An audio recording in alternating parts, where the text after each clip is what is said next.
Or at the corner of Wallenberg, you might notice a sell-off having nothing to do with the fine congressman's words, everything to do with concern about interest rates still rocketing, and maybe technology stocks enjoying a bit of a breather today, but still under incredible pressure because of those higher rates.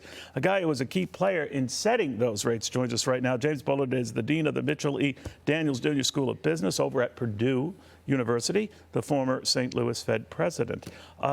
James, great to have you.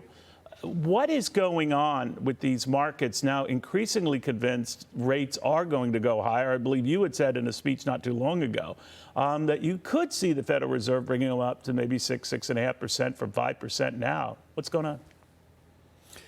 I think the main thing that's going on is the reacceleration of the U.S. economy in the second half of 2023 here. We had a really strong GDP report. We had a strong jobs report. We had strong retail sales. We've got unemployment insurance claims, down around 200. So all these things are indicating reacceleration. The good news is that inflation is coming down on a year-over-year basis.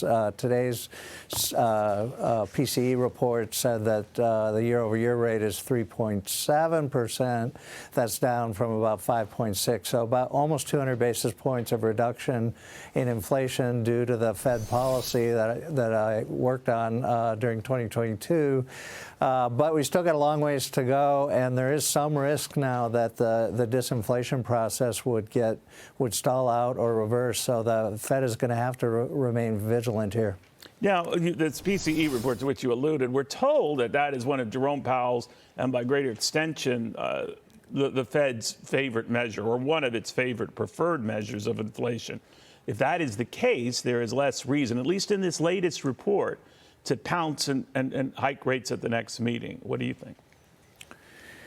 Yeah, I think, the key one that the committee likes to look at is core PCE inflation, and there are issues around that, but they like to strip out the food and energy, and that's the 3.7 number on a year-over-year basis. So you're still 170 basis points above target, but it's been coming down, and if it kept coming down at 0.2 a month or something like that, you'd be back at 2%, in not too distant future.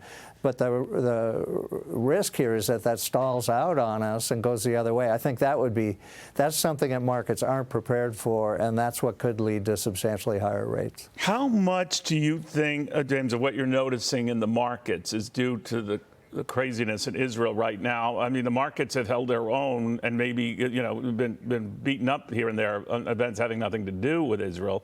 But I've talked to a few market players who said that this is an ongoing black swan event. What do you think?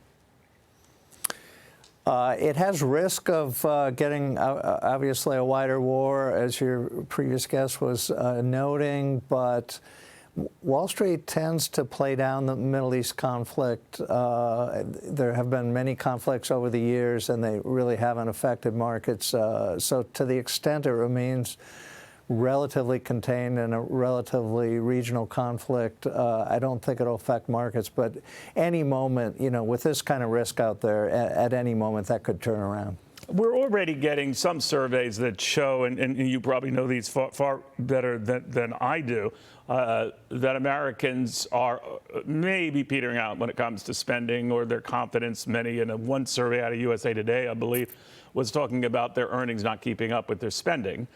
That's not unique to American citizens. Congress has, I think, the same problem. But what do you make of that maybe this is going to test some of the things that the Fed counts on, the consumer remaining viable, spending remaining relatively strong without going out of hand, and prices staying stable?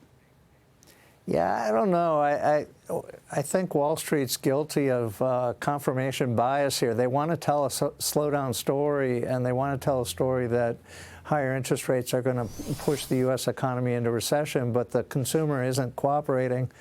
And the older story would just be, if the labor market is strong, then consumption is going to be pretty reliable. And that seems to be the best story right now. The labor market still looking very good, still 1.5 job openings per unemployed worker. So again, I think the risk is that Wall Street will be wrong again in their recession call, which some are pushing into the fourth quarter or the first quarter of next year. They'll be wrong again and have to reprice again when the economy proves more resilient than they anticipated. This might be a mug's game, I understand, but we're at 5% overnight bank lending right now, Fed funds. Where do you think we'll be by the end of next year? If you're just sitting here today, I think we'll be at the same level. I don't think you'll get to a point where the Fed will be confident enough to reduce rates. But it's possible inflation will continue to come down quickly, but it kind of seems like the story I've been describing here is that inflation won't fall as quickly as many have hoped, and that either stalling out of the disinflation or at least slowing down of the disinflation will keep the Fed on hold through 2024. But it could spike in the interim, right, to 6.5% still.